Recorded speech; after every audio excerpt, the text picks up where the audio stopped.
Hello everyone.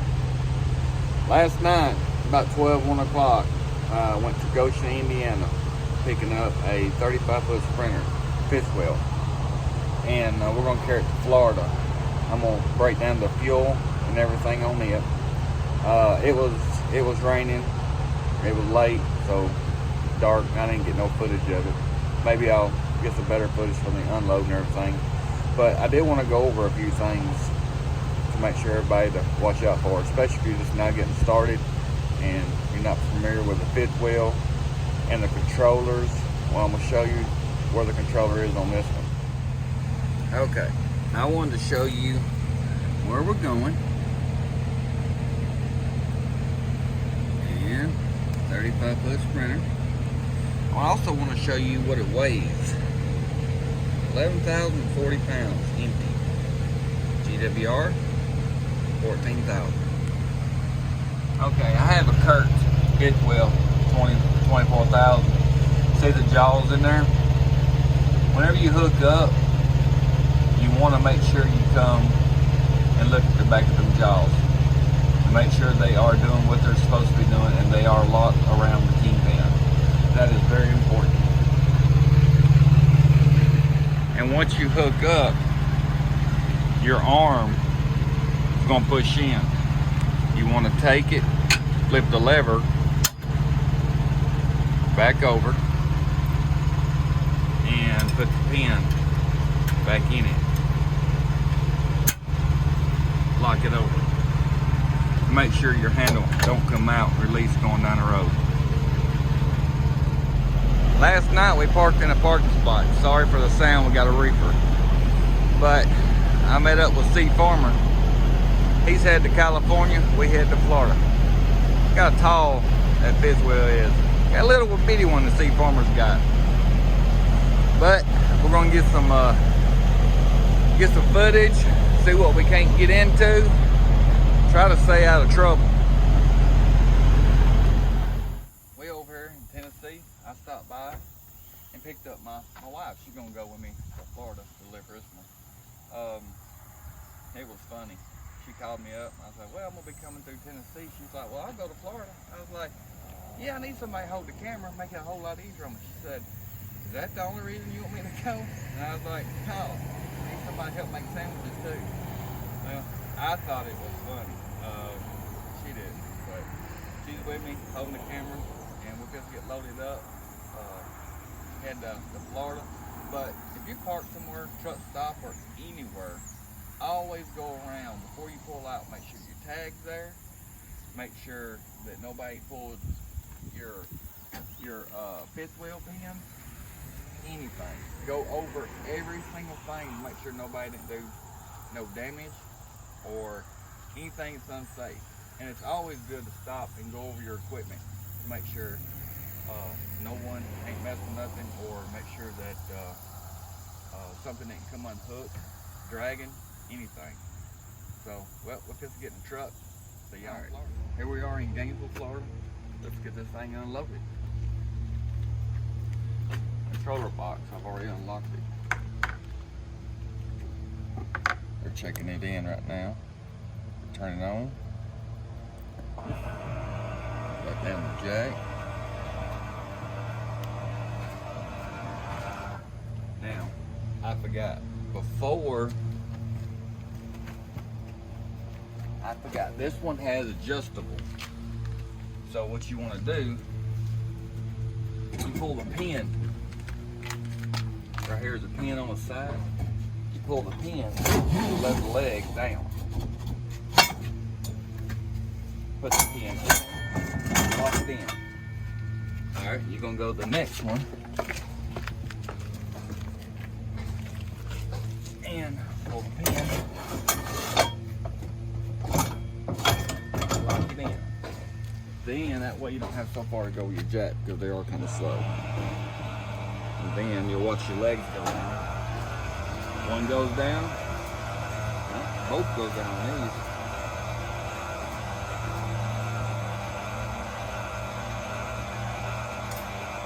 And I'm gonna take it off the truck with fifth wheel. Get a little bit of gap in that fifth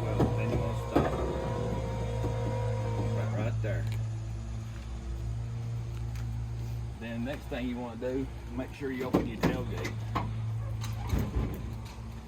Then you're going to unplug. You're going to unplug this wire, your electricity wire. Put it out of the way. Your breakaway cable.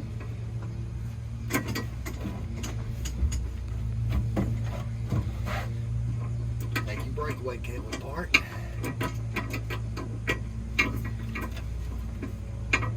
Because you don't want to pull off and leave it. Pull your brakes. Then, unlock everything. Pull the handle. And put that back, so put the pin back so it stays out. So now all you gotta do is drive out. I'm gonna pull out.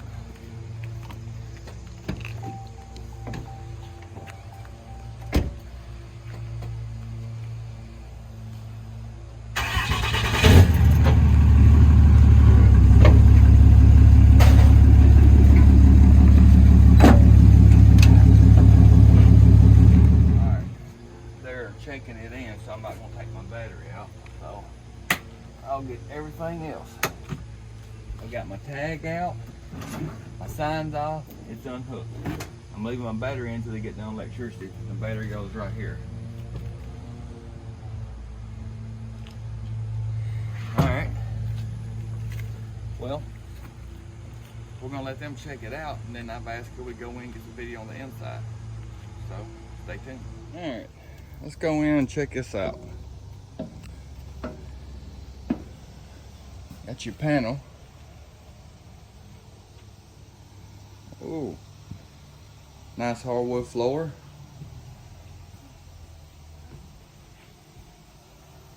Kitchen. Look at the kitchen. That's nice.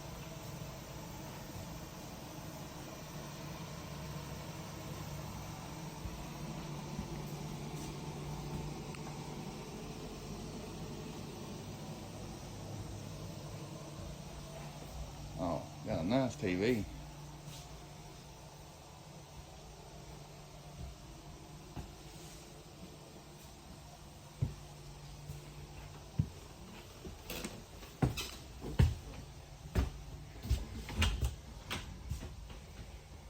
There's your bathroom.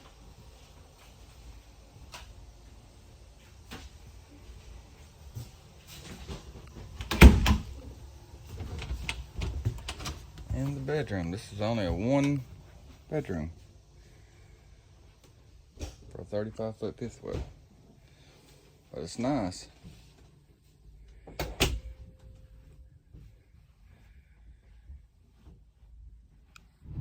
Alrighty, well, it's that time. We got this load kicked off. We're here in Gainesville, Florida. Now, time for the breakdown. It was from Goshen, Indiana. It was 1,010 miles. This load paid $1.56. The total of $1,575.60. Now I fueled up. I started my fuel in Grand Island, Nebraska, and it's about 11 hours from where I picked this load up. So if you're about 11 hours from Indiana, and then this is gonna be fit you. That's about right. I used a total of $489.78 of fuel. Now my pickup is still full, and I got probably a couple gallons left in my auxiliary tank. So that is the money breakdown on this one, and I hope y'all enjoyed it, and I'll see you again on the next one. Alright, I wanted to add this in the video and see if anybody had any bad experiences I did.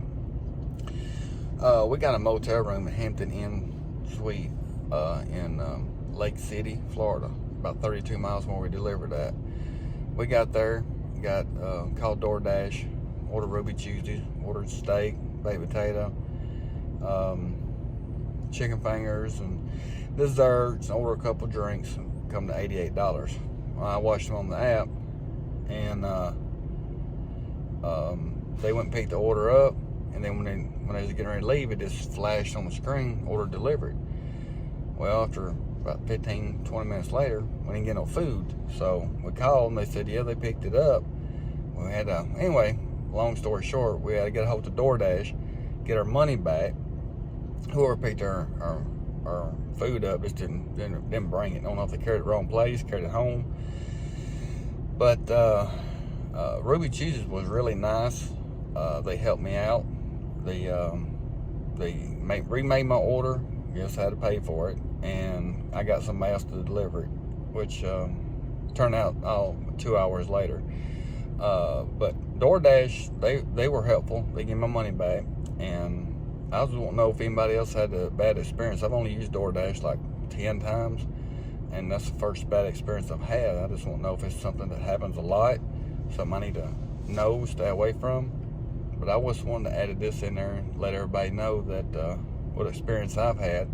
And comment below, let me know if you had a bad experience or not. Thank you for watching. Subscribe, thumbs up. Catch you in the next one.